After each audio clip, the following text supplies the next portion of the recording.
காஷ்மீர் எல்லையில் தீவிரவாத தாக்குதலில் உயிரிழந்த ராணுவ வீரர் சக்திவேலின் உடல் சொந்த ஊருக்கு கொண்டுவரப்பட்டு உள்ளது.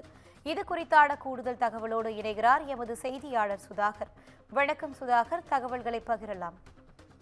இனிதா, திருத்தணி அடுத்த சச்சிரஞ்சாயபுரம் கிராமத்தைச் சேர்ந்த கன்னிவேல் என்பவரின் மகன் சக்திவேல். இவர் இந்திய ராணுவத்தில் கடந்த 2018ஆம் ஆண்டு பணியில் சேர்ந்திருக்கிறார். இவர் காஷ்மீர் பகுதியில் இந்திய பாகிஸ்தான் எல்லை பகுதியில் பணியாற்றி வந்திருக்கிறார். இந்த நிலையில் நேற்றைய முன்தினம் ராணுவ வீரர் சக்திவேல் பாதுகாப்பு பணியில் ஈடுபட்டிருந்த போது தீவிரவாதிகளுடன் கடும் துப்பாக்கி சண்டை நடைபெற்றிருக்கிறது. இதில் ராணுவ வீரர் சக்திவேல் தீவிரவாதிகளை சுட்டு வீழ்த்தியிருக்கிறார். அப்போது தீவிரவாதிகள் எதிர் தாக்குதலில் ஈடுபட்ட போது குண்டு அடிப்பட்டு சக்திவேல் மரணம் அடைந்த என இந்திய ராணுவம் சார்பில் திருத்தணி காவல் நிலையத்திற்கும் அவரது குடும்பத்தினருக்கும் தகவல் தெரிவித்திருக்கிறார்கள்.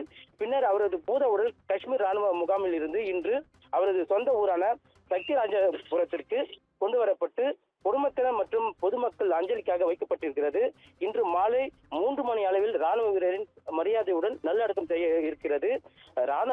வீரமரணம் அடைந்த ராணுவ வீரர் சக்திவேலுக்கு 26 வயதில் தேவஸ்ரீ என்ற மனைவியும் 4 வயதில் மகளும் 2 வயதில் மகனும் இருப்பது குறிப்பிடத்தக்கது.